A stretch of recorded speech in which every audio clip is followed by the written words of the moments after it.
जय श्री कृष्ण। आज मैं आपको तुलसी की कहानी सुनाने जा रही हूँ। माना जाता है कि अगर तुलसी की पूजा के बाद तुलसी की कहानी सुनी जाए तो उसका 2 गुना फल मिलता है। तो चलिए शुरू करते हैं माता तुलसी की कहानी। एक डोगरी थी। वो नित्य नियम से माता तुलसी की पूजा करती थी और रोज जल चढ़ाते हुए माता से प्रार्थना करती थी। हे तुलसी माता, सत की दाता, मैं बिरला सींचूं तेरा, तू कर निस्तारा मेरा। हे तुलसी माता, अड़ुआ दे लड़ुआ दे, पीतांबर की धोती दे, मीठा मीठा घास दे, बैकुंठ का वास दे, चटके की चाल दे, पटके की मोत दे, चंदन की काठ दे, झालर की झनकार दे, साईं का रास दे, दाल भात का जीवन दे, 11 की मौत दे और श्री कृष्ण का कांधा दे। वह रोज आती और रोज तुलसी माता से यही बात कहती। उसकी बात सुनकर माता तुलसी अब सूखने लगी थी। यह सब कुछ देखकर एक दिन श्री हरि आए और माता तुलसी से बोले, हे तुलसी, इतनी औरतें तुम्हें सींचती हैं, मीठा भोग लगाती हैं, मधुर गीत सुनाती हैं, फिर भला तुम क्यों सूख रही हो?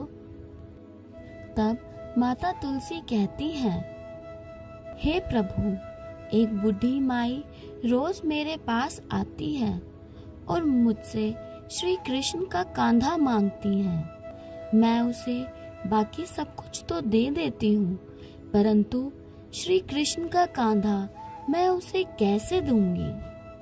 तब श्री हरि बोले, आपका वचन पूरा करने के लिए जब भी वो मरेगी मैं उसे कांधा देने अवश्य ही आऊंगा।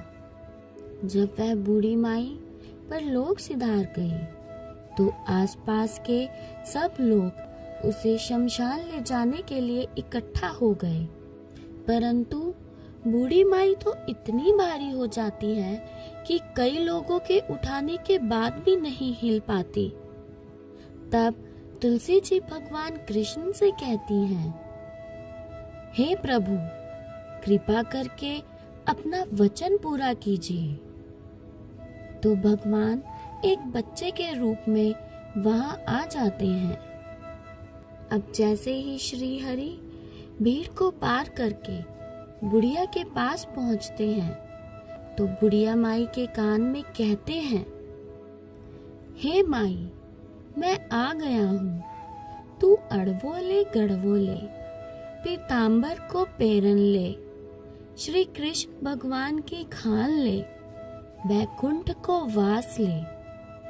इतना सुनते ही बुढ़िया की देह हल्की हो जाती है और भगवान श्री कृष्ण अपने कंधे पर उठाकर बूढ़ी माई को बैकुंठ ले जाते हैं। तुलसी जी की कृपा से बुढ़िया माई को इस संसार से मुक्ति मिल जाती है और भगवान के बैकुंठ में जगह मिलती है। हे तुलसी मैया, जैसे उस बुढ़िया माई को इस संसार से मुक्ति दी, वैसे ही सबको देना। कथा सुनने वाले सभी श्रद्धालुओं की मनोकामना पूर्ण करना। कथा अधूरी हो तो पूरी करना, पूरी हो तो मान करना।